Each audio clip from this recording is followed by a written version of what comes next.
Hello everyone, welcome you all to the Chemical Engineer Spotlight. This is a program by TechnoBiz. Through this program, basically we want to update you about the various developments in the chemical engineering aspects, and other applications in the various industries. And also in this program, we'll have a conversation with experienced chemical engineers and their life, their professional journey. Okay, so today we have Mr. Sanyasirao Buddhana. Okay, he is a well-experienced chemical engineer with 26 years experience in petrochemical refinery industry. So he's here with us to share his experience. We call him Sunny, is a short name. Is it all right, Sunny? Yeah. Yes. Sure. Welcome you to this chemical engineer spotlight. Thank you for accepting the invitation and willing to share some of the highlights of your professional journey. Yeah. Thank you very much. It is a really privilege to share my experience and meeting you after a long time. That's right. It's been a while. Yes, it's been a while. So I just want to give some guidelines about this conversation. It's a friendly conversation. It's more of the casual, informal. Okay, we're not going to be any strict, on anything, but we go with the flow on the various aspects of your work life, particularly after finishing your degree in chemical engineering. So let's get to your, first of all, we'll talk about your education first. You are a chemical engineer. You studied BTech in chemical engineering. Of course, we are classmates, so I know about you more. Okay, so tell me that how was your life at Andhra University at the time? Yeah, it is a really great privilege to study in Andhra University. Actually, just to give a background, I belong to the same city in which the university is. I am from Visakhapatnam. Many people know it by the name of Vizag. It is a coastal city in Andhra Pradesh and well known for its spectacular beaches. So I was completed my +2, that is the 12th standard, and then through an entrance exam, I could score this seat in the Andhra University. And as you know, it is one of the top chemical engineering colleges, and especially it is an autonomous college. Even though it is part of the Andhra University, it is still an autonomous college, and it has a lot of prestige and a lot of achievements of the alumni, and it is one of the oldest college for chemical engineering in Andhra Pradesh. So I was very lucky and fortunate enough to get a seat and study there. And it is a very old looking building, but very strong building. We had very nice classrooms. Even though the building is made of stone, you can understand it is from 1960s, but it is still strong. And we also had one of the best professors in the country, and we had a lot of very good inputs from the professors, and it was great fun. In fact, it was learning as well as fun. And our batch of 65 students, we used to have learning together, sharing knowledge, as well as we used to have a lot of fun. And still I really miss those days of those 4 years. Those are one of the golden years of my life, I should say. Yeah, it's 1992 to 1996. Yeah, that's right. Yes. And we also had a great library also at Andhra University, and with real resources, along with a good faculty, yeah, and good buildings, but also the good infrastructure. Yeah, so yeah. Yes. And also, I think it's a 4 kilometers from the beach, so walkable distance. It's not that far. Yes, correct. Many a times we used to walk down just to relax and unwind ourselves. So after finishing your bachelor, we call it BTech, Bachelor of Technology in Chemical Engineering, BTech Chemical Engineer. So you got a job in Nagarjuna Chemicals and Fertilizer. Is it right? Yeah. So Yes, can you yes. talk about how did you get a job, and what was your experience in the first few years at the Nagarjuna Chemicals and Fertilizers? Is it NFC? Is it Nagarjuna? NFC, Yeah, Nagarjuna Fertilizers and Chemicals Limited. that's right. Yeah. Yeah. Actually, I was always interested in doing a job, so I focused myself during the last final year of engineering, that is in the fourth year. I focused myself to get a very good job.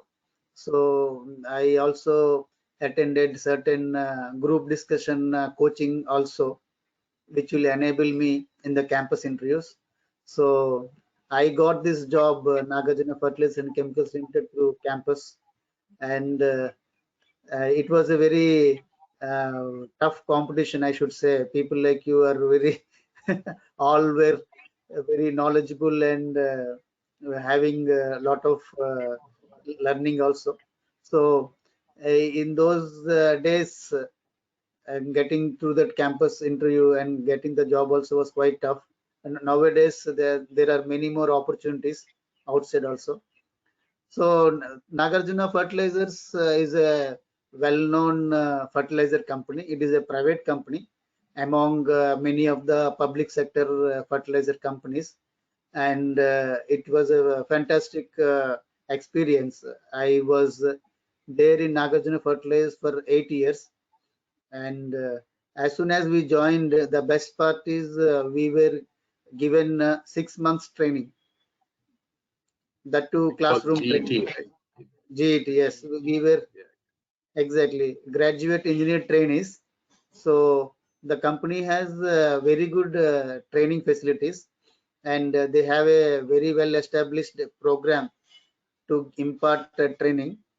And since we are chemical engineers, and we also go directly into the management level of the company, so we were very much given importance in understanding or learning three things. One is the brushing up the technical things, and then second is learning about the overall company business units, and meeting all the business heads, and third is touching upon some few of the managerial aspects, because as we grow in the company, it is not only the technical aspects, but there is lot of importance to the managerial capabilities, which you have to learn, you have to upgrade yourself. So 6 months of training, and once it is completed, we were directly inducted as engineers to the field, and that was only for 6 months, just to have a flair of what are the field operations, and 3 months of training on the panel operations, that is DCS operations. Then we were directly given the position of the shift in charge. Just to elaborate on this, the functionality of the shift in charge is he is the person responsible for the plant operations for that 8-hour shift. So the panel operators who are operating the plant, as well as the field officers who are in the field, all of them report to the shift in charge. So he is very much responsible for the safety of the unit, upkeep of the unit, ensuring the uninterrupted production of the unit, and most importantly, handling very well the shutdown, startup, and also the emergency handling. So it is a very big responsible position, and I am lucky that I got the charge within 1 to 1.5 years. And after that, I worked in Venezuela on behalf of the company. Okay. The company's licensor was SNAM Project Italy, and they have got a project in Venezuela for commissioning of two large-scale ammonia urea plants. And I was one of the very young engineers. I was just 3 to 4 years experienced guy, but they have given me the opportunity, looking at my uh, contribution during that time. So I was one of the 40-member squad, which we went to Venezuela and commissioned successfully those ammonia urea plants.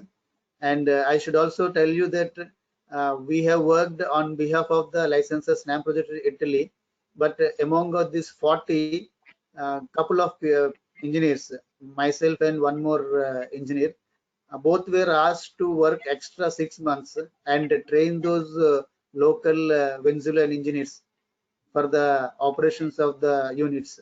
So we have gone on behalf of our Nagarjuna Fertilizers directly to train the local company, which is Fertinitro.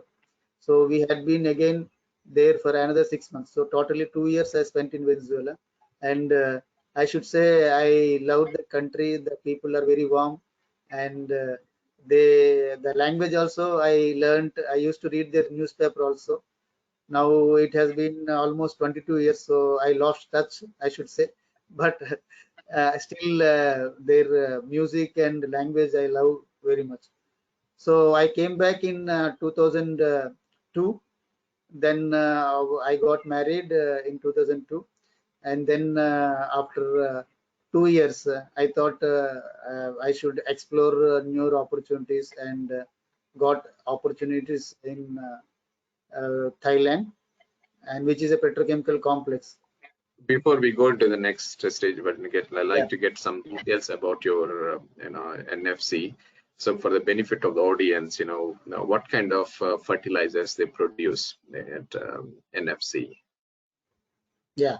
So basically the fertilizers are categorized into two main varieties. One is the bulk fertilizer, which we call it urea, and that is utilized in large quantities. Second is the complex fertilizers, which are like DAP, diammonium phosphate, and other things. So our company is basically into large scale production of urea. We had two ammonia urea plants which are very large. It is around 1.3 million tons per annum we used to produce urea. So this urea is basically made from ammonia and CO2. So this fertilizer plant has two main uh, units. The one is ammonia unit, one is urea, and associated utilities. We used to have the captive power plant also. But coming back to your question of the units that are there in NFCL, especially how they are producing this urea, basically we need to have either natural gas or naphtha first to produce ammonia. And in the production of ammonia, the byproduct is carbon dioxide. So both this ammonia in liquid form and carbon dioxide in gaseous form are sent to the integrated unit of urea plant. And in the urea plant, this ammonia and carbon dioxide are reacted together at a very high pressure of 160 bar. It is 160 times the atmospheric pressure, and at a very high temperature of 200 degrees centigrade, both ammonia and carbon dioxide are reacted, and urea forms in that process. And we had a prilling tower. That is one of the most prominent structure in any fertilizer plant, which is of 100 meters tall. So the molten urea is sent to the top of the prill tower, and a rotating bucket which is having holes in it is pours the molten liquid from the top to the bottom. So around 75 meters free drop happens. So in that process, it gets cooled by the incoming air, and the liquid, that is the molten urea, becomes solid by the time it reaches the bottom of the prill tower. And from there, it is conveyed to conveyor belt and bagged. So if I have to tell about the distribution type of thing that happens in India, especially with respect to fertilizers. So this is basically a highly subsidized product from the government, and it is mainly to aid the farmers. So our company used to get the differential price from the government, and that is how the government is also supporting the rural development, and especially taking care of the availability of the food to the Indian public in general. Is NFC they produce fertilizers for Indian market only, or they also do any exports as well? Yeah, basically India is a net importer of fertilizers. Even though we have very large plants in India, you know, the population of India is huge, so the food requirements are also huge. So with these plants, that at that point of time, if my memory is right, around 10 large scale both public sector and private sector urea plants were there. But in spite of that, we used to import urea. So we couldn't export. It is consumed entirely in the India itself. And this plant located in the southern part of India, we could largely cater to the southern states like Andhra Pradesh and Tamil Nadu. So it's still India is a net importer of the fertilizers. Yeah. Even today also. Because given the Indian growth story, it is growing leaps and bounds. So there's a lot of prospects in the people as well. So the food requirements are all increasing. So these are part of the GDP growth. Our requirements of the fertilizers also increasing. You said you were there with the NFC for 8 years. So you joined, okay, you don't consider that GET as a title in the beginning, that is 6 months only, but you started as a career as a shift in charge. And in 8 years, what was the title before you leave the NFC? I got one promotion. I soon after the graduate engineer training, I became a shift engineer. And after 4 years, I was given a senior shift engineer. And in the after 8 years, I should be getting the promotion. It was the promotion due year, but somehow I want to explore other opportunities, so I left that before I could get the third promotion. But yeah, please go on. Yeah, if you look back in 8 years at NFC, okay, one of the famous company in India which produces fertilizers. Look at your activities on site. What kind of challenges you really experience? Oh man, it's really difficult, or do you have any fluctuations?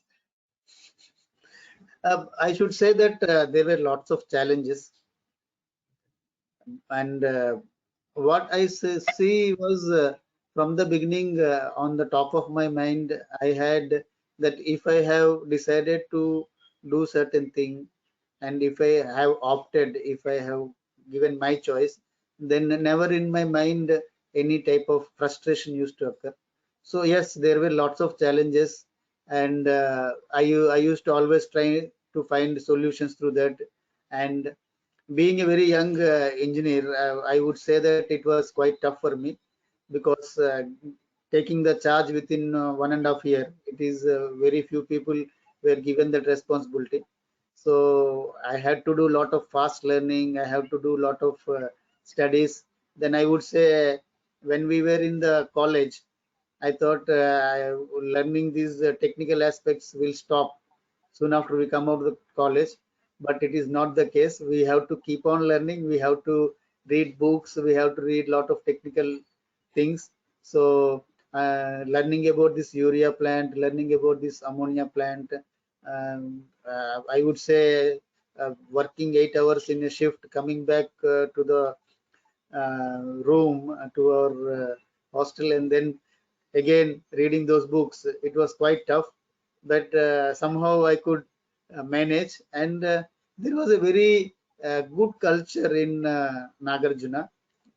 There was a lot of hand holding through my superiors, and also there was a lot of help I could get in understanding things from the field officers as well as panel officers.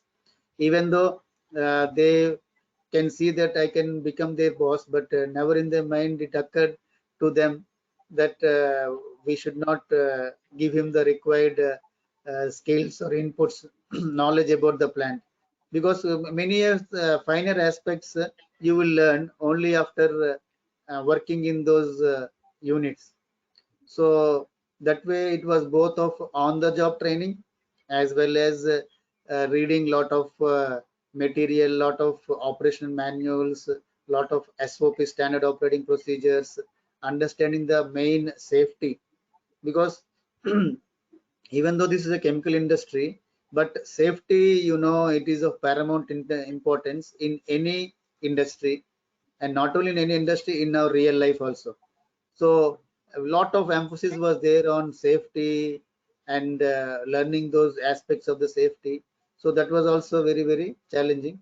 So I would say on looking in hindsight about my 8 years in Nagarjuna, it was very, very fruitful, and it has given me a very big stepping stone to become financially independent, because we are from a very not a well-to-do financial background. So if I had to immediately take a job and support, so that challenge or that requirement has been fulfilled because of Nagarjuna Fertilizers. So I am always indebted to that company for giving me the initial break and helping me to become financially independent, as well as learning. What my one of my bosses in Nagarjuna, what he used to say is, first 5 years you learn, then you earn. So that was a very good mantra for me. So that has really had a deep impact in my mind. So I always kept that in mind, and I kept on learning new skills, technology, so that it has helped me not only in the career but development as a whole. So I would say my association with Nagarjuna Fertilizers has been very fulfilling, and I have a lot of gratitude to that company.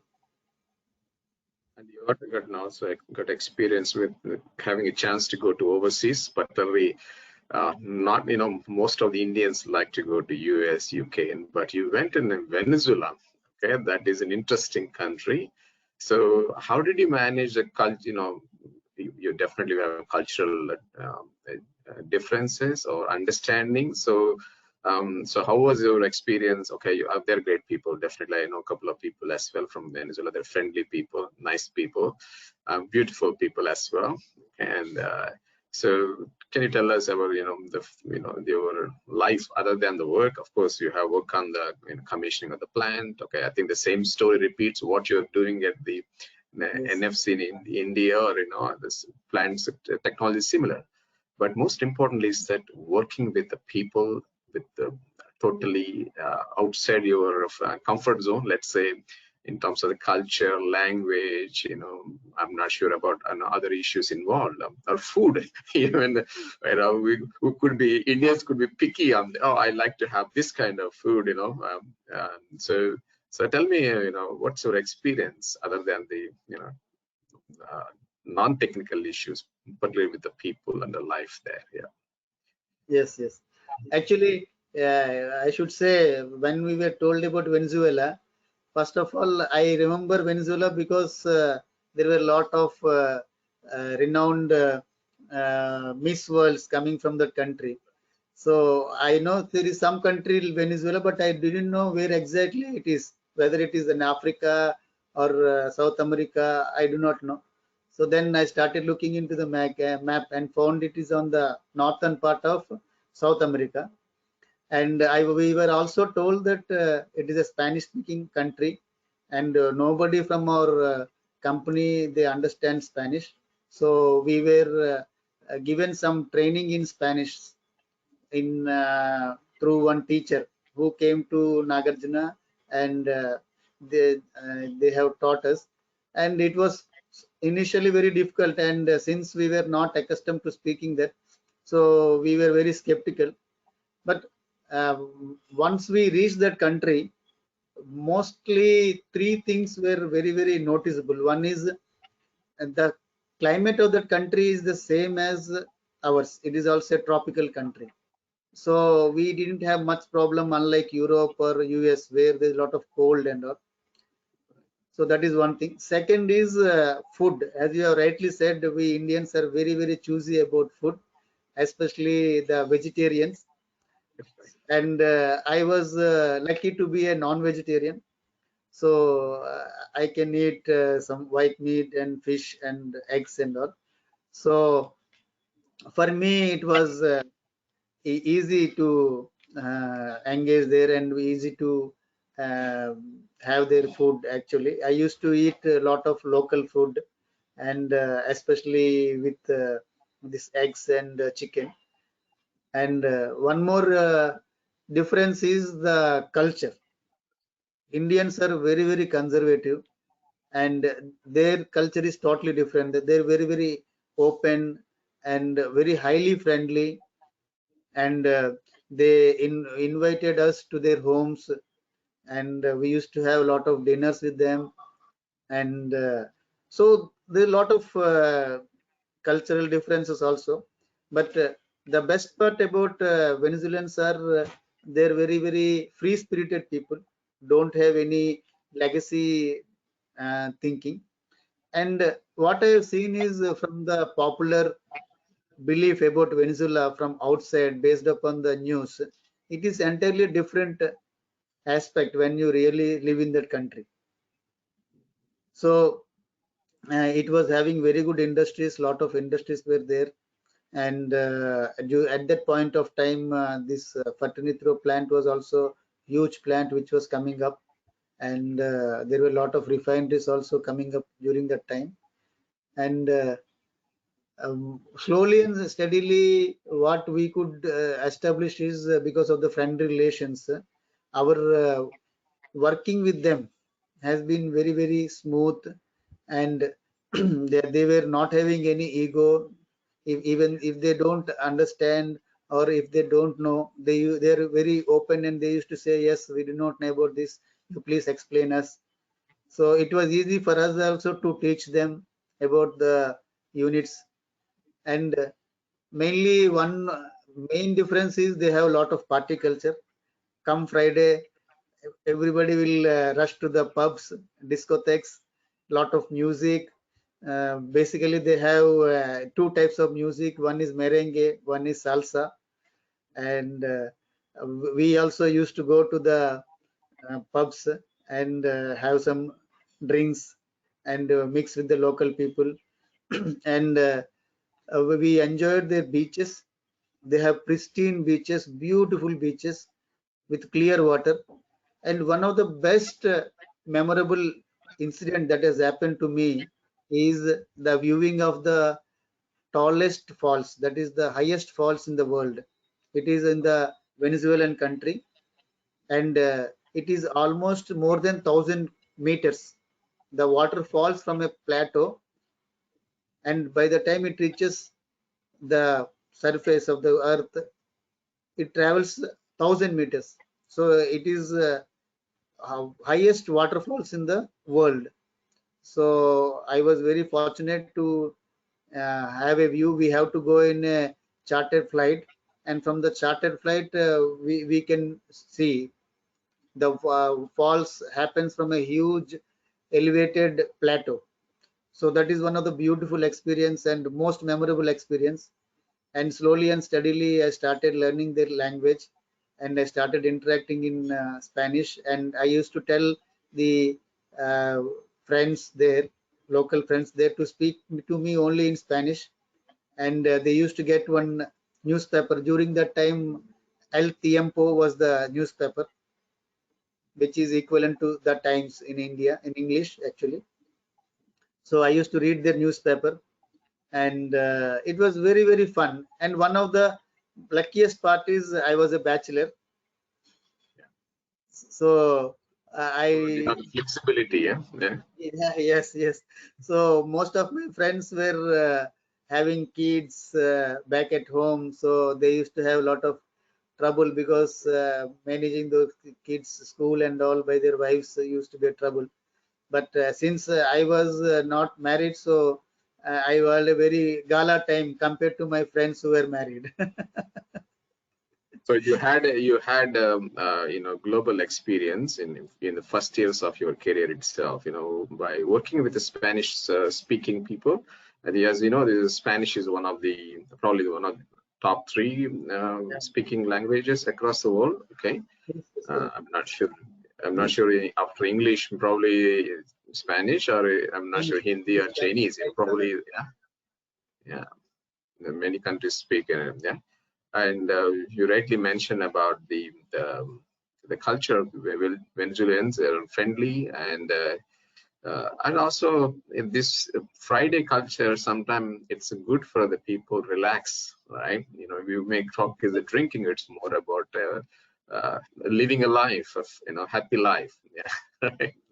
Exactly. So and so after NFC, you want to explore the new horizons, and you got an opportunity in another company. Can you talk about your experience with the Indorama? That is also one of the largest companies in the polymer industry, right? So Exactly. Correct.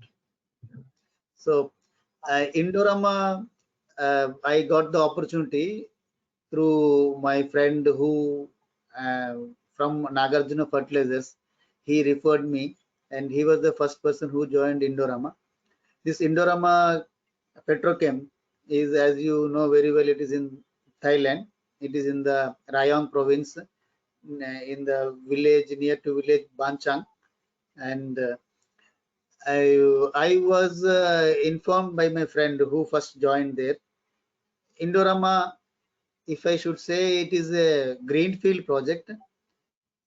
It is a terephthalic acid plant, which is basically a raw material for polyester yarn as well as the PET bottles.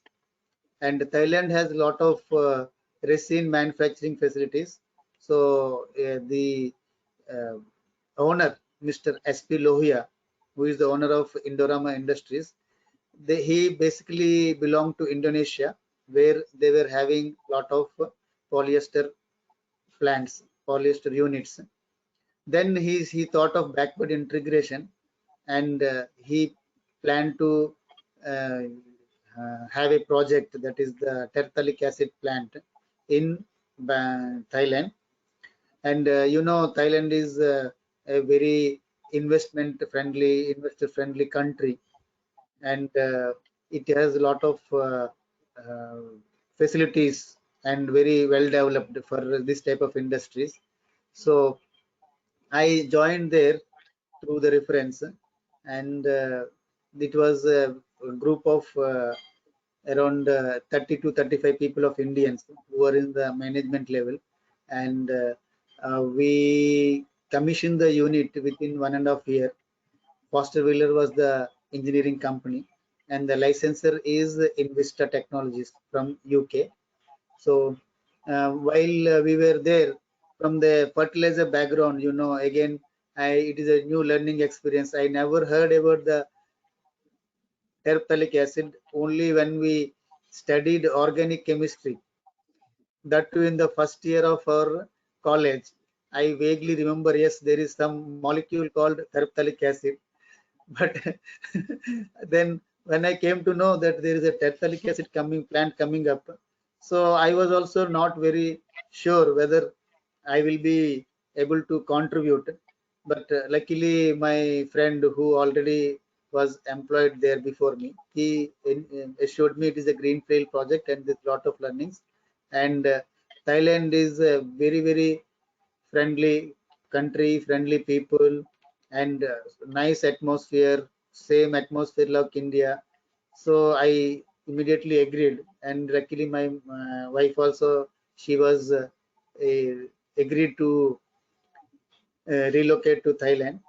So we commissioned the unit successfully, and we achieved the guarantee test run. And for 4 years, I could contribute. I joined as a shift manager there, production manager.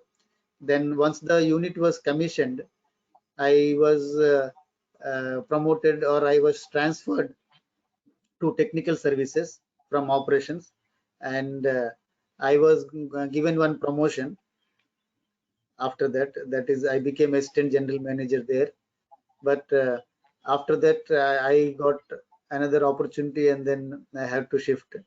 But it was a fantastic experience in Thailand. Also, 4 years, lots of learning, lots of skill development, and in fact, you will not believe, I was given the unit which is purification unit in the terephthalic acid plant. There are two major units which we call ISBL units.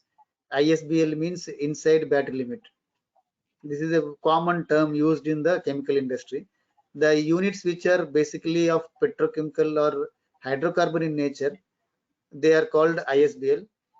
The other facilities, supporting facilities like the power, steam, nitrogen, air, so these are all called OSBL, outside battery limits. So I was given the inside battery limit unit purification, the responsibility. But somehow within a couple of months, my head operations, he had a lot of confidence in me, looking at the interest I have shown in learning and contributing. I used to work after I go home also. I used to do a lot of learning, and then I used to do the standard operating procedures, changes, modifications. Then they found one requirement in boilers, steam production, and nitrogen plant. So my head operations told me, now you have to work on nitrogen, liquid nitrogen. I told him I don't have experience. No, no, you work. So that was the level of confidence he has given me. So then I learned that liquid nitrogen. I made that SOP, and then he asked me to take care of the boilers. So they were natural fired 105 kg steam pressure boilers, and I don't have any experience on these boilers. So we commissioned two boilers of 100 metric tons each. Not only commissioned those boilers, I also commissioned this effluent treatment plant, and I also commissioned this demineralized plant. So these are all prerequisites before commissioning of the oxidation and purification facilities. So I was given those responsibilities. I commissioned all of them, of course, along with the other team. And then I came back to purification and commissioned purification. So it has given me a very overall view, overall perspective of the entire complex. Even though I was given the responsibility of only purification, but having worked before the commissioning of this purification in other areas, so it has given me a lot of confidence. And then with that confidence, even though we didn't have any previous experience in commissioning of this purified terephthalic acid, we could successfully commission those unit and complete the PGTR within the 3 months. I think you found another good company for you after the NFC. Indorama Group is a pretty good company, large company. It's interesting to know that you are involved with pre-commissioning, commissioning of the plants, where you really get exposed to all the problems, okay, installation issues, operation issues. Running the plant and after commissioning is one thing, commissioning and pre-commissioning. These are the really critical times, because you need to optimize the process. I think that you got real hands-on experience. You got to work with the suppliers. You need to instrument guys. You name it. Every stakeholder.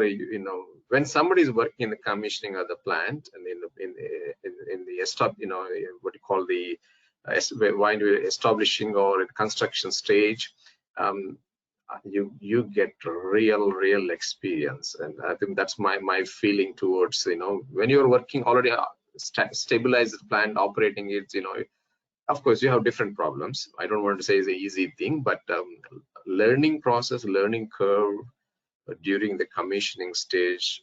And if somebody works, an engineer works, they get 360-degree of issues. It's not just only the one process. You get all kinds of problems. Is it right? Yeah. Exactly. You are absolutely right. There is a saying like if you are commissioned the unit, that means you gained 10 years of experience of normal run in that unit, because you see lot of different issues, lot of different challenges. Then you try to analyze, you try to provide solutions. So these all will be going in the very fast, very active learning. Of course, if you want to commission a unit, you have to work more than 12 hours, 16 hours. And there were many days where we were working round the clock.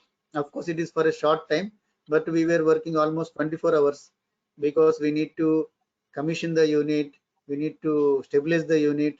So it was very fun, and it never occurred like we were putting up long hours.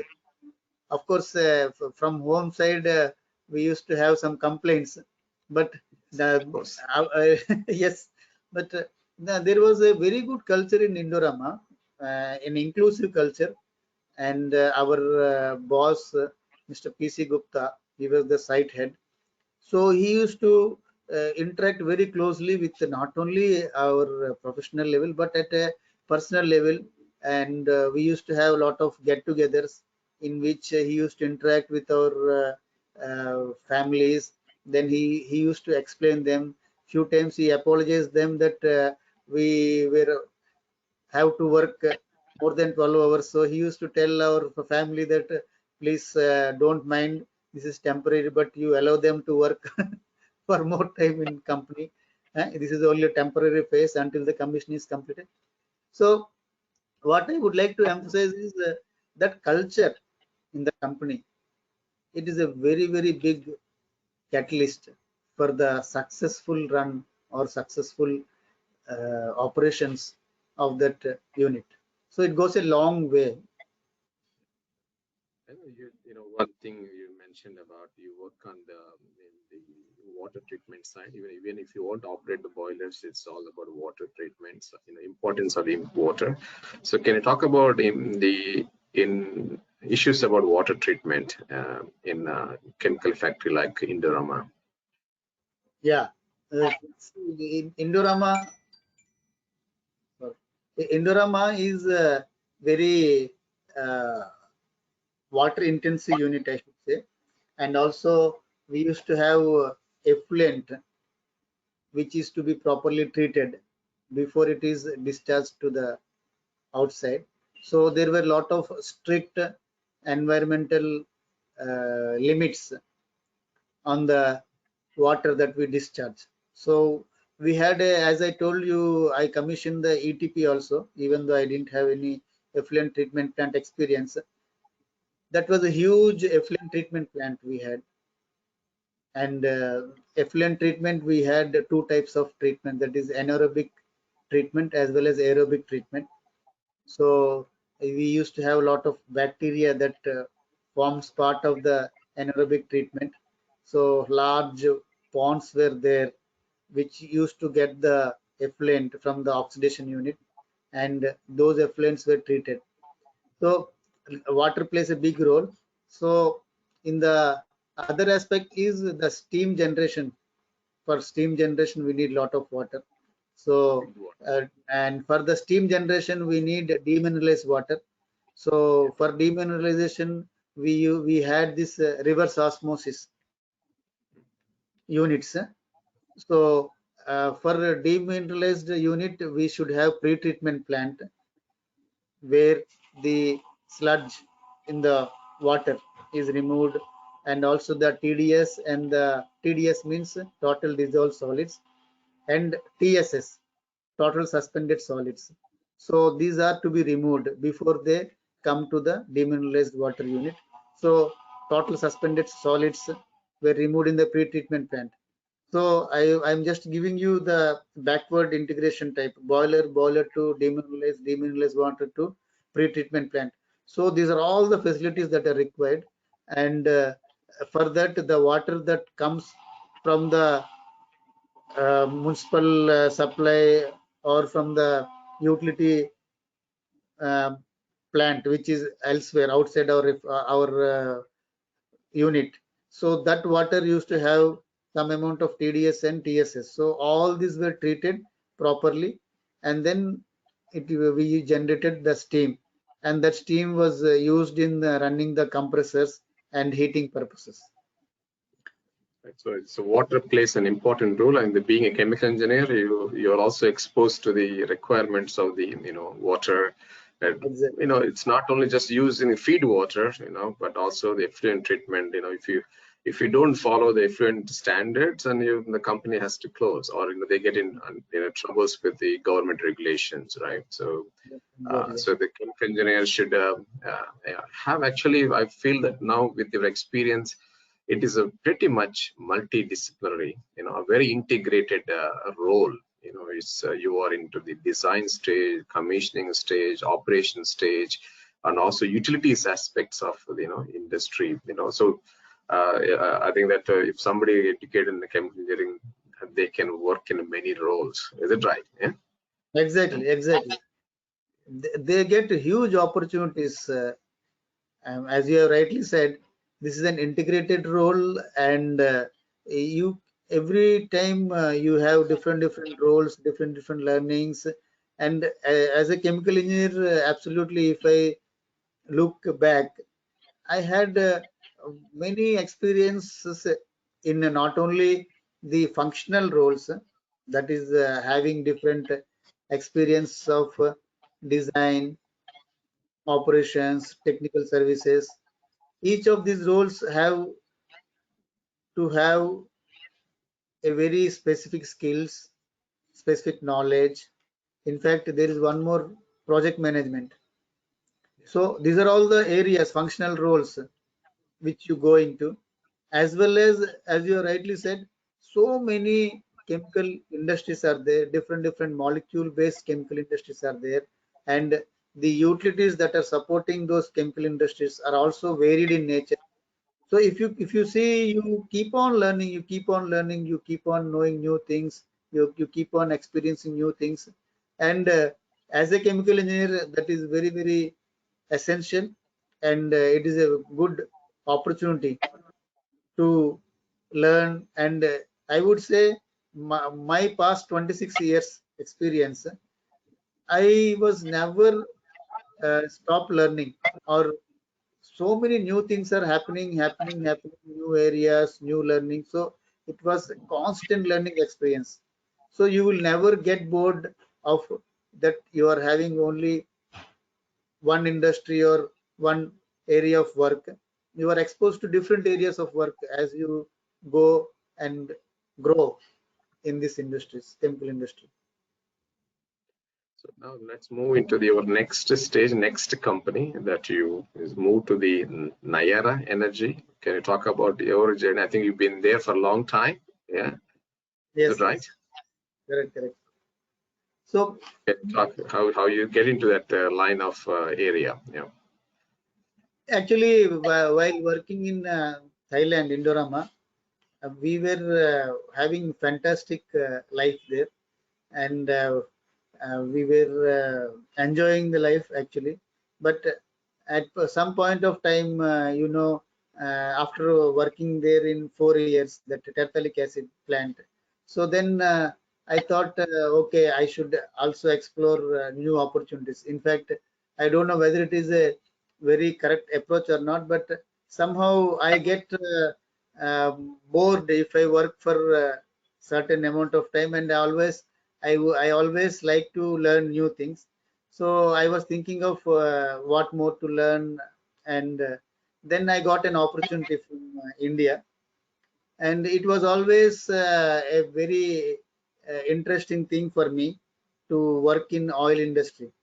That was one of the back of the mind I used to always have, and somehow I always like to work in refining crude oil refining, because one of the important stamps that has happened in my early childhood is uh, every day while I was going to school, I used to look at one Vizag refinery, which is very much close to where we were living in Vizag. So somehow unconsciously or subconsciously, it has had an indelible print in my mind that okay, I always aspire to become a chemical engineer, and I always aspire to work in refining industry. So once one of the main reason for me to take chemical engineering is because of that refinery. Somehow it fascinated me.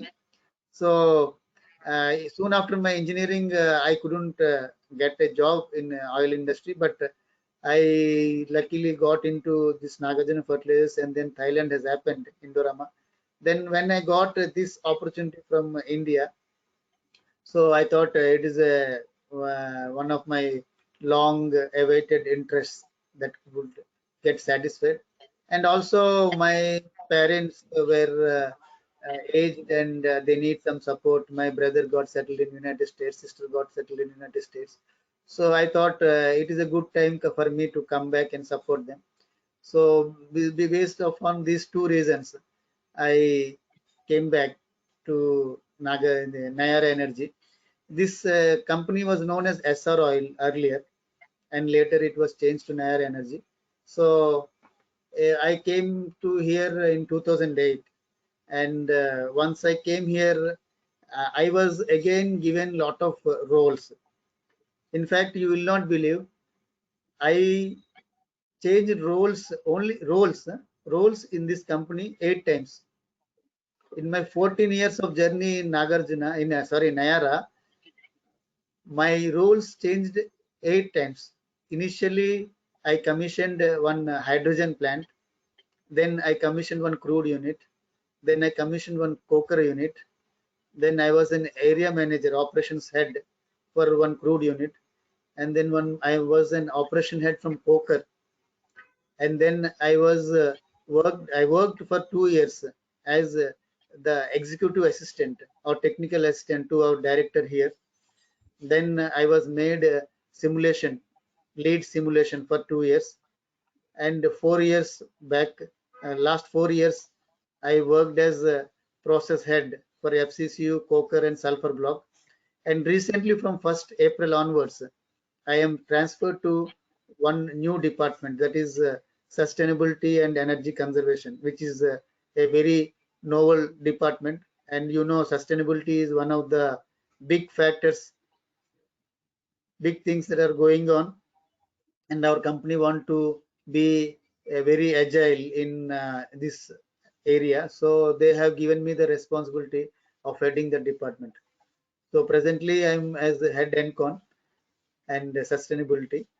So there was continuously change of roles. So never it has crossed my mind that I should change this company, and a lot of new things, new learnings, new challenges every time. So they kept me in shoot. I would say the company kept me busy and didn't allow me to think about other avenues. So and at the same time, very nice atmosphere in Jamnagar, even though it is a remote location from the other areas of India. It is on the western part of India, and it is in the state of Gujarat. So this atmosphere, again a coastal town.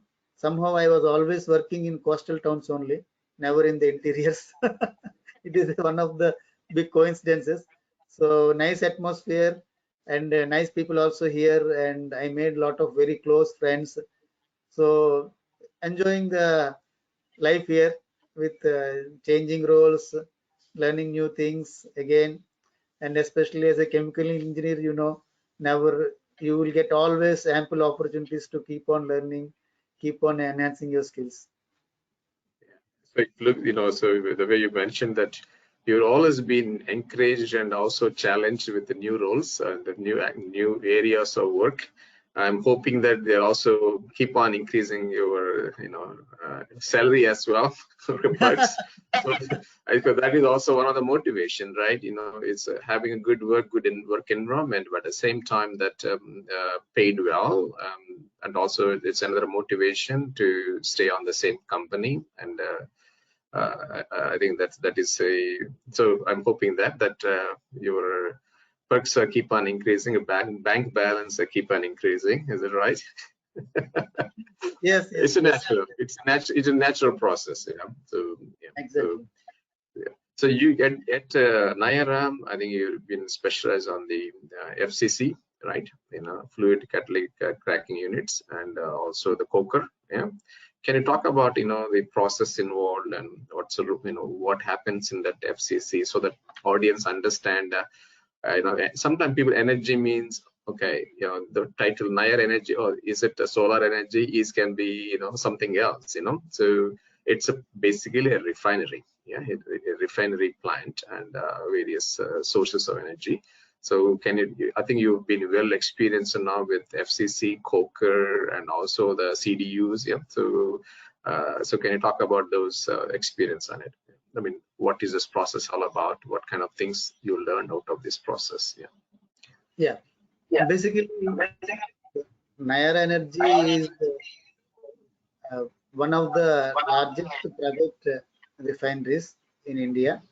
We are 20 million metric tons crude oil processing company, and we are catering to 8% of the crude oil refining in India. If you see, the crude oil refining capability in India is approximately 250 million metric tons. Out of that, 20 million metric tons per year is the capability we are having. So basically, we are fuel-based refinery. There are two types of refineries. One is fuel-based, one is petrochemical-based. So if you see, fuel-based refinery means refineries which produce fuels, mainly gasoline, diesel, lube oils, then fuel oil for the ships, then aviation turbine fuel for the flights, then liquefied petroleum gas LPG. So these are all the bulk level fuels that are used by not only the consumers but also the industry in a large scale.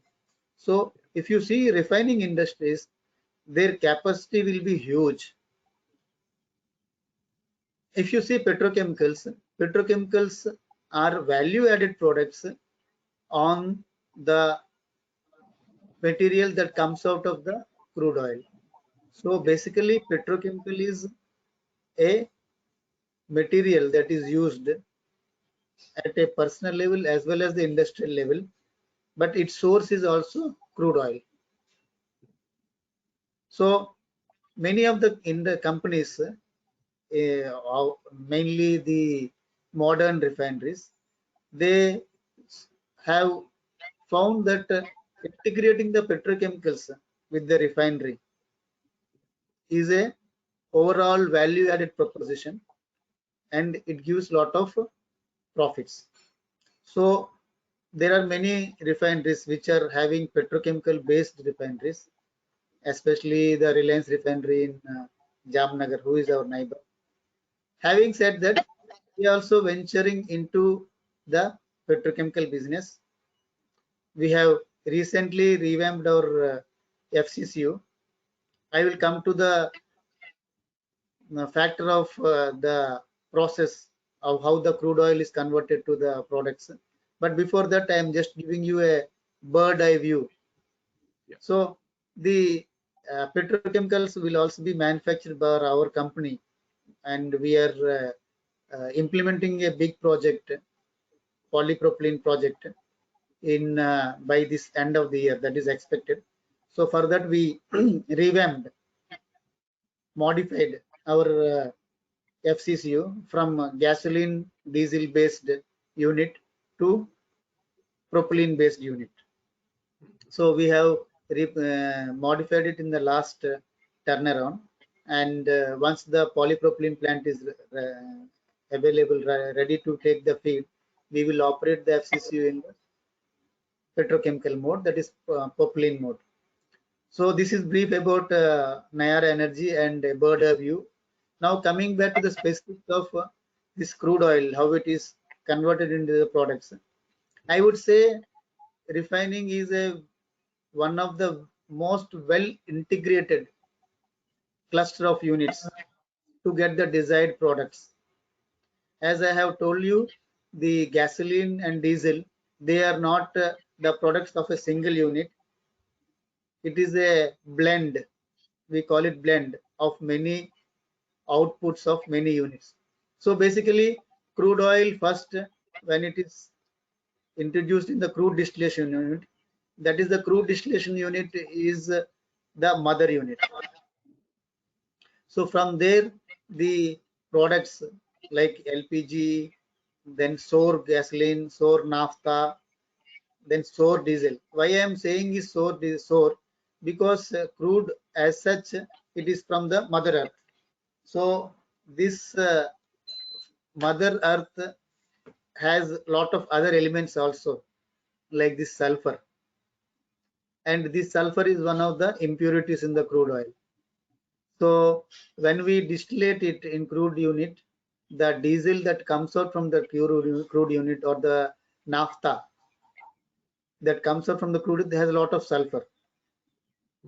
So to remove that sulfur, those sour diesel and sour naphtha are sent to secondary units. The primary unit is called crude distillation unit. The secondary units are basically to convert the products or the outputs of the crude unit into desirable and marketable products which can be sold in the industry or the common man. So we have hydrotreating facilities to treat those sulfur laden sour diesel, sour naphtha, and to hydrotreat we need hydrogen. So we have hydrogen manufacturing units. Similarly, the other secondary units are this FCCU and coker. What is the importance of this FCCU and coker? FCCU means fluid catalytic cracking unit. So the name itself signifies that we are having cracking, as well as we are how we are achieving, we are achieving through catalyst. As you know very well, in our college we used to learn a lot of reaction engineering, where we talked about catalyst, which helps in speeding up the reactions. Okay, the activation energy will be the same. I'm slightly going into deeper aspects of the subject, but you should pardon me for that. So the catalyst is the main important factor for this FCCU.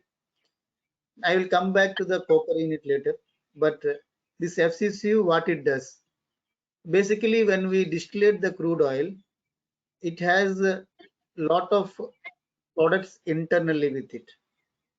In that, one of the product is vacuum gas oil.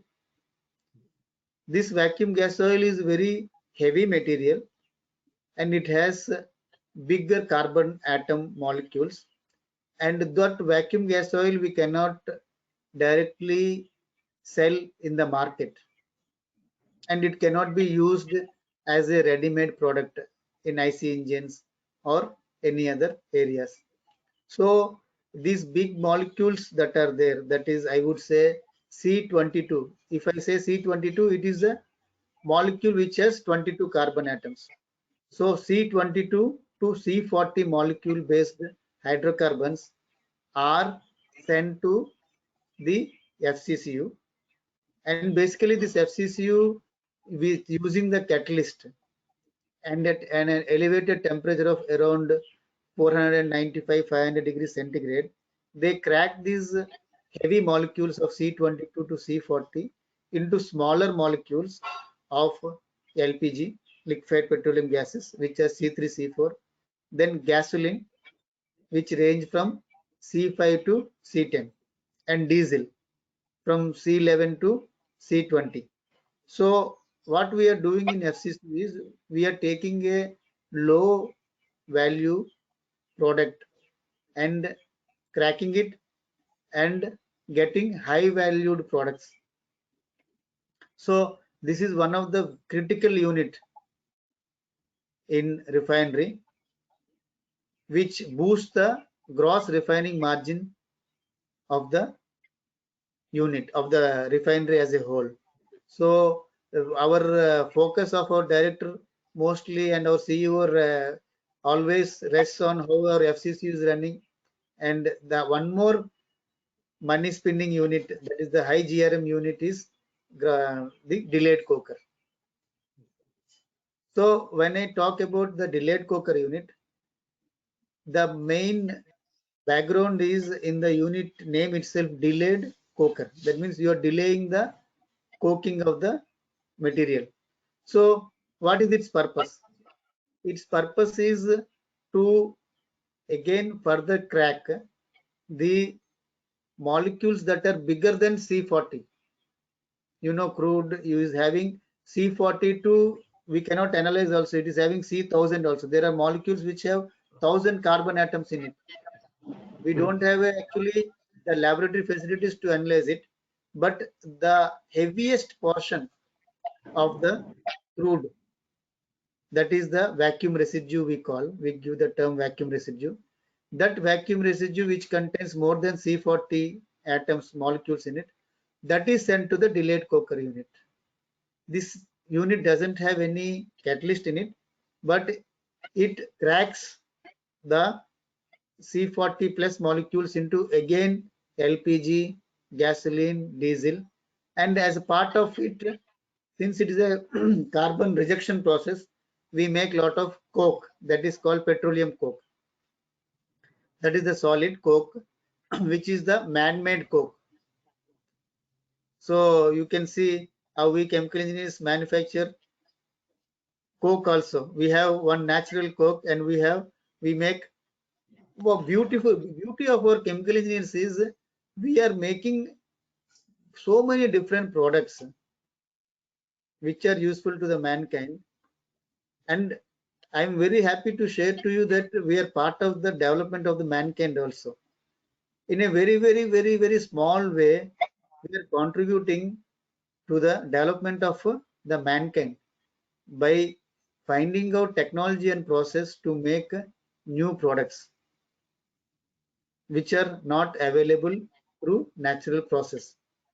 So if I should come back to again delayed coking unit, so this delayed coking unit is also one of the big money making units which converts the low valued vacuum residue into high valued products of LPG, gasoline, diesel, and also pet coke, which is also this pet coke is used in aluminum industry as well as the cement industries for their smelter operations. So this is in brief about the FCCU and coker units. Can you talk a little bit at the coker side? What process is there in process details? How the process happens? Yeah, this Is process is as vacuum. Can talk about process details about the coker, yeah, delayed coker, yeah. Yeah, this delayed coker is basically a thermal cracking process. So you know very well that when we heat certain products or certain raw materials, they tend to crack. But that cracking we achieve by delaying that cracking operations. So from the crude unit, which is the primary unit, and the vacuum residue is also called the bottom of the barrel.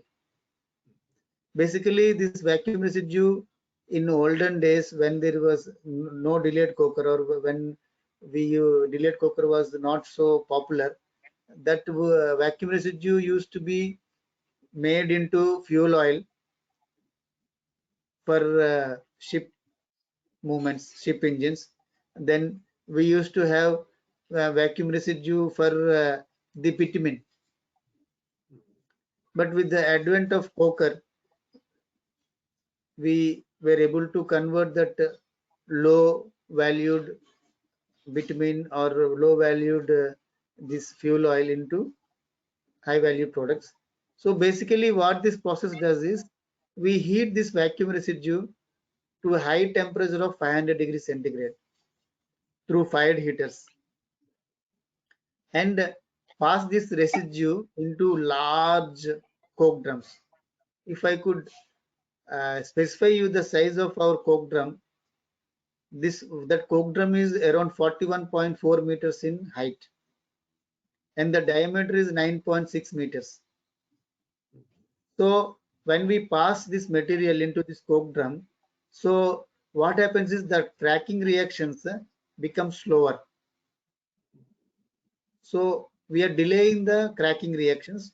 So because of that, we are producing more amount of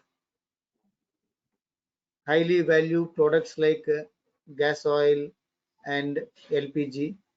And then once that cracking happens and we get all these liquid products outside, then the bottom material that is left over is around, that is the pet coke. So basically the uh, factor that we use, that unit of process that we use is thermally cracking this vacuum residue, and by delaying that process of cracking. And you mentioned before when talking about coker, FCC use, it's a money making unit, important unit. Can you talk about what kind of operational challenges that you experienced? It's when something is money making, it's also complex, right? It's not if it's and also complicated and very sensitive operational procedures, right? So can you talk about your experience on or knowledge about what kind of challenges in operating the FCCUs? Yeah, the FCCU is a very, very critical unit with respect to safety. In refining, one of the most important aspect is safety. Why? Because we are handling all hydrocarbons, and you know very well that hydrocarbons are very, very prone to fire. So we need to carry out these operations in such a way that those hydrocarbons doesn't have any fire issues or explosion issues. So lot of emphasis is given to the safety aspect of the unit during design itself. So basically in FCCU, what we do is we have one fluidized catalyst which continuously circulates between the reactor and the regenerators. Reactor means the catalyst, it comes in contact with the feed, that is the vacuum gas oil, and cracks it at high temperature. And we have cyclones in the reactor which separate the products, that cracked material, from the catalyst. The cracked products, which are gaseous in nature at 500 degrees centigrade, are passed through one fractionator, cooled down, and separated into fuel gas, which is methane and ethane, and LPG, which is propane and butane, C3C4, then gasoline, and then diesel, and slurry. Now, the reactor which separates the cyclones, which separates the gases, and also the catalyst. The catalyst in the transformative process of cracking, they need some energy. These all endothermic process. If I again have to talk about our chemical engineering, we have two types of process. One is endothermic, one is exothermic. So this endothermic process requires a lot of energy. That energy comes from the hot catalyst. The hot catalyst at around 670 to 680 degrees centigrade meets this feed vacuum gas oil and cracks. So the carrier of the energy is the catalyst itself, the hot catalyst. In the process, the catalyst cools down from 700 degrees centigrade to 500 degrees centigrade. So where does this energy comes from? It has to come from somewhere. So that it comes from the vacuum gas oil itself. In the process of converting these large molecules into smaller molecules, the beauty of the nature is there is a small amount of coke that forms on the catalyst surface. You know, the surface area of the catalyst or the particle size of the catalyst is around 80 microns. That is the size. That is very, very fine powder. It looks like talcum powder. So on that catalyst particles, a fine layer of carbon forms. And this is the fundamental nature. It is a law of nature, which our human mankind has explored or exploited, I should say. So then that carbon laden catalyst is sent to the regenerator. In that regenerator, we burn that carbon off with air, forming carbon dioxide. And once that carbon burns, you know, it is an exothermic reaction. So the catalyst automatically gets heated up. So the catalyst heats up from 500 to 700 degrees centigrade. And in the process, the carbon is converted to CO2 also. So the catalyst become again fresh, ready to again encounter the vacuum gas oil. So by maintaining that pressure drop between the reactor and regenerator, we ensure the circulation of the catalyst, and the catalyst moves from reactor to regenerator, regenerator to reactor. And in the process, we get the desired products.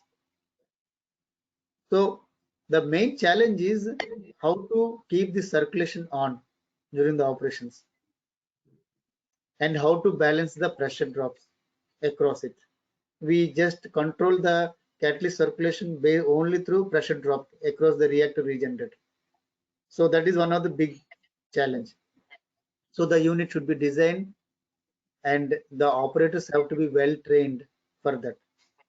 Now this catalyst, if it meets the hydrocarbon, it is good. And the catalyst when regenerators, if it meet oxygen, it is good.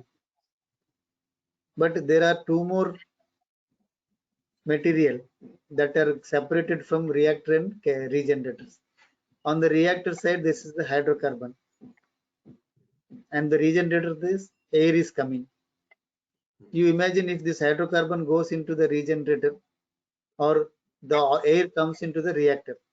So the hydrocarbon and oxygen reacts and you have high temperature. So you know that safety triangle, fuel, ignition, air. So everything is there. So it is a big danger. There can be a big explosion. So the biggest challenge is how to keep these two, hydrocarbon and oxygen, not meeting each other and managing through catalyst. So we have a lot of safety interlocks in the design, and lot of importance is given to ensure that these two friends, or I do not know, enemies to us, they should not meet each other.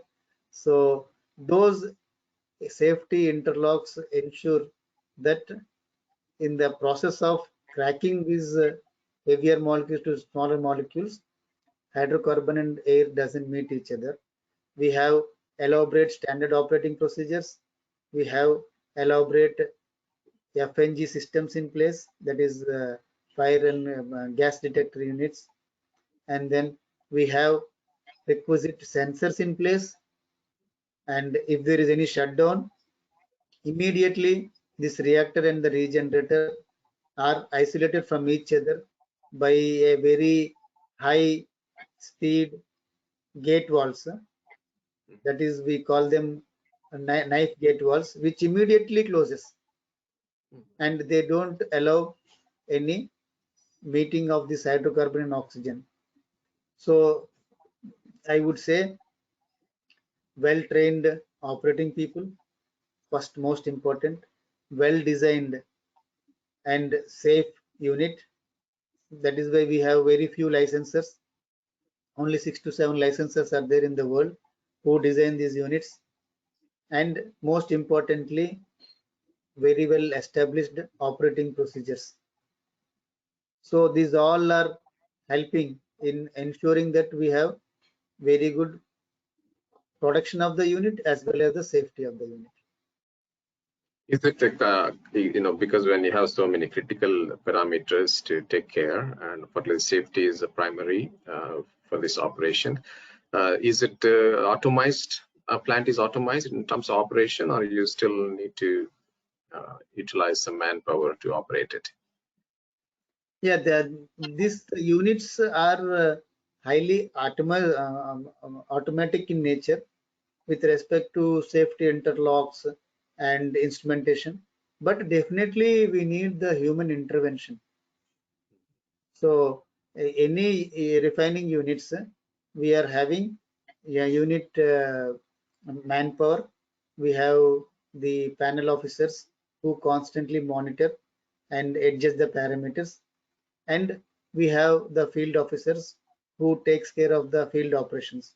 So I would say in a way that there are people who keep constantly operating, doing the round the clock operations team, and the uh, I would say automatic nature, it is to a large extent implemented in the sense that any deviation from the safety or integrated, we call them a IOW, integrated operating window. So the unit should operate within those parameters, whether it is pressure, temperature, flow, levels, etc. If there is any deviation from that operating window, immediately, without any manual intervention, the unit goes to a safe shutdown. So there is already safety protocols are there, even some human errors that, but you still have a, some safety net is there by, within the variations or differentiation of the parameters, right? So, yeah. So let's look at, we talked highly about, importance of the safety, chemical industries. You particularly, FCCs you talked really important. Probably you may heard, seen, explosions in the chemical industry, and something to do with, sometimes the piping issues or something, wrong mixtures, wrong pressures, particularly in the area you come from, the Vizag, we have seen some plants have problems. Just to give a general suggestions for, people involved in the chemical industry, what are the good practices they should be doing, in preventing these problems, and particularly with respect to the, nobody wants bad things to happen, but happens, and sometimes it could be human error, it can be overlooked, sometimes wrong maintenance or something like that, right? So can you, based on your 26 years experience in the chemical industry, but I'm sure you may have seen it, or you may have heard about it, you have read about it, so can you talk quickly, what are the good practices that every industry should look into it?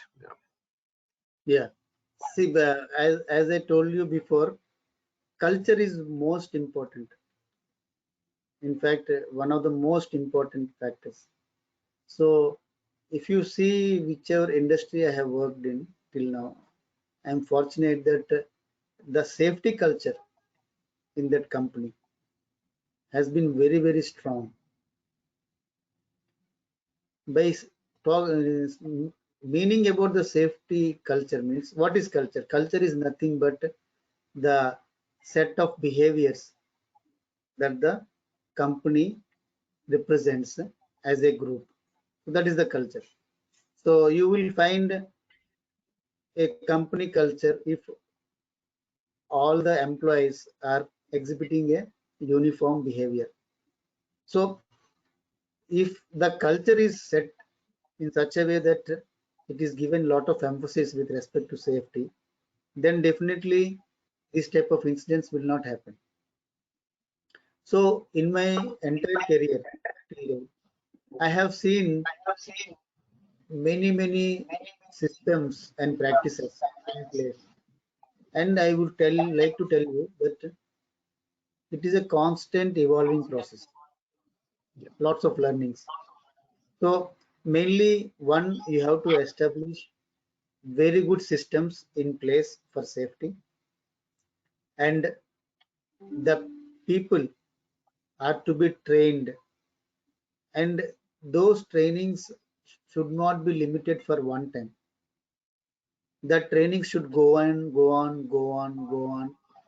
It is to be revised. Like if you see in our company, the emphasis we give to safety is of paramount importance. I would say few examples. We have the timeout. We call it HSCF timeout. Every month on first of that month, we have the HSCF timeout where we discuss what are the learnings from the last 1 month, any incidents that have happened, what are the root causes, what is the learning. So how we do it? We have many units, almost 20 units. So each and every unit will get together, all the personals, including the contractors and helpers. Employees are there, but including contractors, their supervisors, the helpers, all they assemble at designated location in the unit at 11 o'clock, first of every month. And there a senior management level person like us, we go along with the safety coordinator as well as the operations heads, the unit heads. So all of us, we discuss the again importance of safety, how it is critical in our lives, how it is to be followed, and what are the learnings from the previous incidents. And this goes on and on. So this is one. And there are other all things also, like giving mandatory training. Every 2 years, employees are given mandatory training on the OSD. It is actually India has Oil Industry Safety Directorate. That is an organization which is a government organization which interacts with the industry, and its sole purpose is to develop the safety culture, improve upon the safety culture, and ensure that industries follow it. So those are all mandatory trainings. Those trainings are given, and our own company has developed many practices. Like every month, one of the senior management person has to go on a round to the unit, just like that. Just observe how people are working, how are their behaviors are in line with the safety requirements. If not, I should talk to that person then and there and correct it. We have cross-functional safety audits, which are mandatory audits periodically. There also one of the senior management person goes as a leader. There is checklist, and we give some marks, and we also recommend what are the corrections to be made, and those recommendations are reviewed in the next audit. We also have management safety meetings, which is reviewed on monthly basis by none other than the director himself, the chairman himself.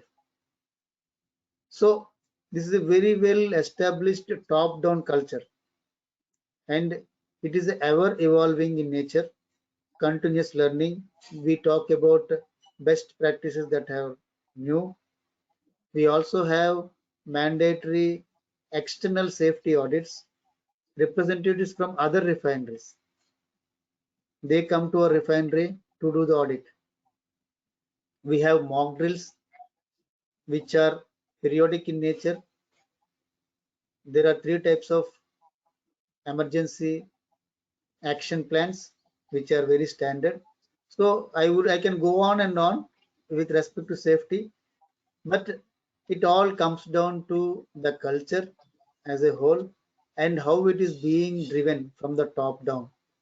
And it is ever evolving, and the continuous acceleration should be there on the people regarding the safety. Then only it has to be, like I always say, it has to be a habit. Safety is nothing but a habit. Just like every morning we get up and brush our teeth, we go to the office, we follow safety. I think that one of the things when I read a lot of these problems, so accident happened. Uh, One area people look into is fatigue, human fatigue, because working overtime, sometimes that mental stability, that is also one aspect. Second aspect I see is that, you said mock drills. When mock drills, reality is a different things, right? And so the emergency management, I think a lot of damage and losses of lives happen. Poor management of crisis. Of course, we want to prevent problems that is there, but it happens. Okay, but when it happens, how quickly you react to it, how quickly you manage the crisis, and that I think there is a, what I've seen, read stories about this chemical plant explosions, a lot of loopholes in the crisis management and emergency management when the situation happened. Yeah, so right. So Yeah. So basically, the people say when you have a fire, for example, first few seconds, 30 seconds, that will define how big the fire will be or how immediately it gets extinguished. So the immediate action on, see, first of all, the fire should not be there. It should not happen. So preventive is very, very important. So we always have these leading indicators and lagging indicators, So leading indicators means what are the activities you do in preventing that. So once this fire happens, how do you immediately address that? What are the systems in place? Those are very, very important. So how you keep on ensuring that those systems in place are not lethargic in nature and up to date, having the latest technologies. There are many automated systems that are coming. As soon as a fire is detected, immediately, like for example, we have the full surface tank fires. There is an automatic system. If the tank catches fire, automatically the foam is poured and the fire is extinguished. So many latest fire and safety technologies are coming in place. So we need to constantly look, explore, and adapt. There are new types of technologies coming in the foam tenders of firefighting, and your mainly fire department, how well they respond, how fast they respond, and how they respond. What is the communication? You have rightly said communication is a very, very key aspect while handling these disasters. So what is the role? Like for example, I am as head and sustainability and con, but when there is an emergency in our company, I am given one role. I am the internal communicator. So there is well established written procedure to whom I need to communicate and I think how I should you interact. Yeah, rightly mentioned about the communication, utilizing the technology. Companies should invest in these technologies to, of course, nobody wants it, any explosions, any safety issues, but the company should not compromise on the safety. And you rightly mentioned about it has to be as a habit or culture. I think all your companies that you work with, it's a daily life, the way of living, the way of work is safety first, nothing else, no compromise. So yeah. exactly. um yeah. I'd like to touch two more points before we end the conversation today. But I do have a lot of points to discuss. Maybe some other part two in the future. We Okay. can connect. One of the subjects here we studied is thermodynamics. Okay. And probably this is asking in the point of the people who are studying the chemical engineering right now. they may say, even when I was a student, I think both of us probably felt the same, that thermodynamics is one of the difficult subjects. It's difficult to get a good score, but it is a very important. Can you, you've been in the industry for 26 years. You know the importance of thermodynamics subject. Can you talk about it? And I encourage the students to learn properly about it. Yes, yes. Actually, thermodynamics, I would say chemical engineering itself is like very abstract in nature. If you see mechanical, or you see a mechanical person or a semiconductor industry, you can see actually the chip, the metal part, the IC engines. If the mechanical person has some doubt on an IC engine, he can open the engine and see. Whereas for chemical engineers, we cannot open the reactor and see what is the reaction going on. So in that manner, it is a very, very abstract subject. And thermodynamics is one of the most abstractest subject in that. So I am also really wondering how I passed that subject when I was in college. On a lighter note, I had to put a lot of effort reading that subject. But on hindsight, when I seen in the industry, it is a very, very critical aspect. Why? Because it is the foundation of the chemical engineering. It talks about the conversion of the natural process that occurs into a mathematical model, into a model or an empirical model where we can predict those changes. Just to give an example, water, it boils at 100 degrees centigrade, correct? So at 100 degrees centigrade, it has certain properties.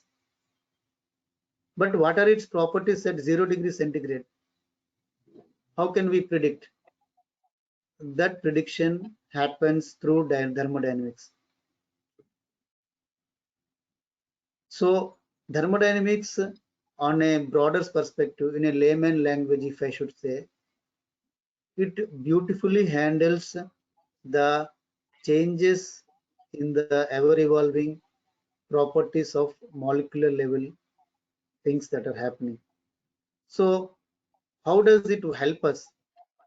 In those days, people used to do the thermodynamic calculations, predict the properties based upon the empirical equations that were developed by constant research. We used to talk about the lambda values, theta equations and all. Now, in the modern science, modern age, at present age, I would say, we are having a lot of simulation models. Those simulation models are dynamic and static in nature. Those static simulation models, their background engine is based on thermodynamics. So all these mathematical equations and empirical equations are fed into those softwares which are based on the thermodynamics subject. So It's an important today, subject. yes, we are able to design these units. We are able to understand these units. We are able to predict the behavior of these units through latest chemical engineering software. But their background engine is nothing but thermodynamics. Sunny, I know we can continue discussing. You have your schedules. We do the second part one more time. Some No more problem. issues discuss about. One final point is this.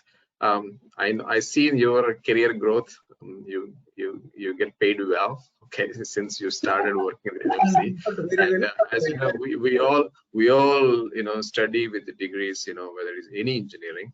Okay, I'm just want to give you your opinion. Do chemical engineers get paid well in industry? Yes, Yes, definitely. given We get paid well. paid well. In fact,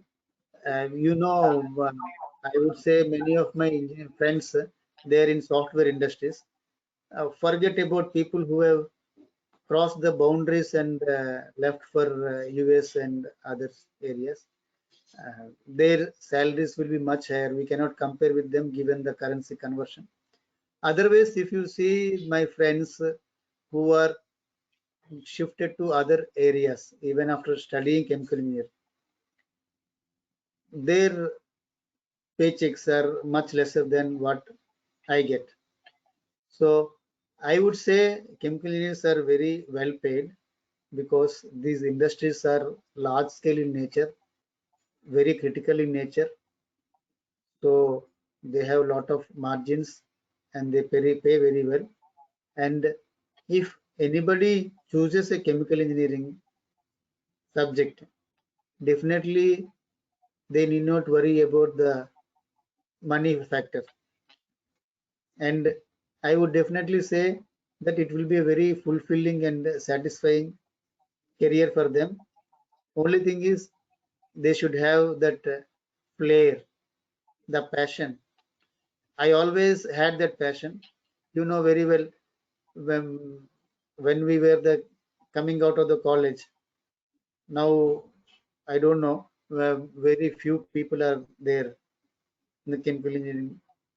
But for me, I never looked at the financial aspect. I was always driven by the passion to work in the chemical industry. And at the same time, I would say the industry has paid me very well.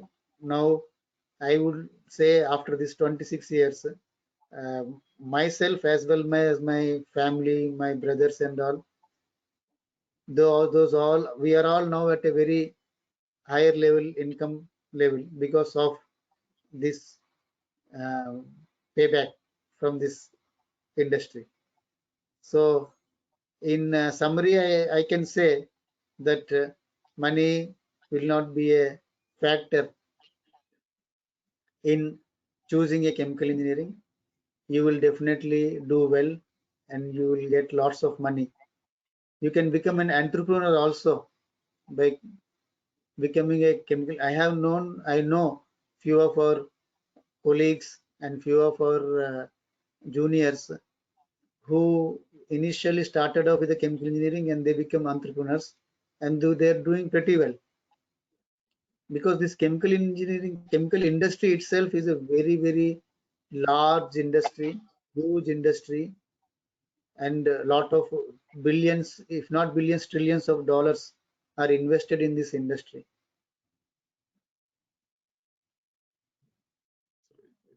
Just to recap what you're saying is that chemical industry is very huge, huge opportunities for chemical engineers. But one important is not only having a degree, but you also had to, continuously learning. That a learning process forever.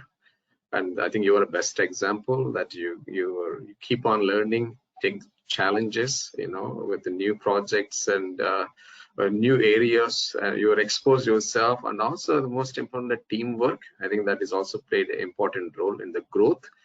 Career growth, along with the degree in the chemical engineering. Chemical engineering is a multidisciplinary. You can blend in any process.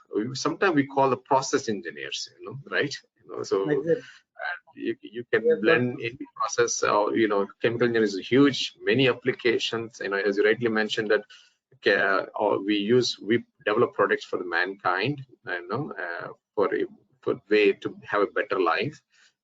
So I mean, you are a best example for the young engineers to, see if you're in chemical engineering, no need to get disappointed or don't look at the other side, just continue learning at the same time, explore new opportunities and new challenges and keep learning, right? Keep learning. Okay. So, hey, Sunny man, and I did not expect this long, but it's already close to 2 hours now. We will have one more session. Okay, I still have some more points to talk about your journey, and let's end the session here. We will talk again. Thank you very much for being part of this chemical engineer spotlight. You are a real example for these young people. Okay, and also even the the current practitioners also. So you gave a lot of insights about various processes, ideas to how to operate, how to maintain. actually, I wanted to touch on to the shutdown and maintenance issues. We may have some separate session because that is one of the unique, important segment of the chemical industry, and we may discuss in next time. Sure. Okay, so yeah. Thank you, Sunny. Thank you. Thank you very much. Thank you. It was a great privilege. Thank you. Thanks for the opportunity. Bye. Bye bye for now. Thank you.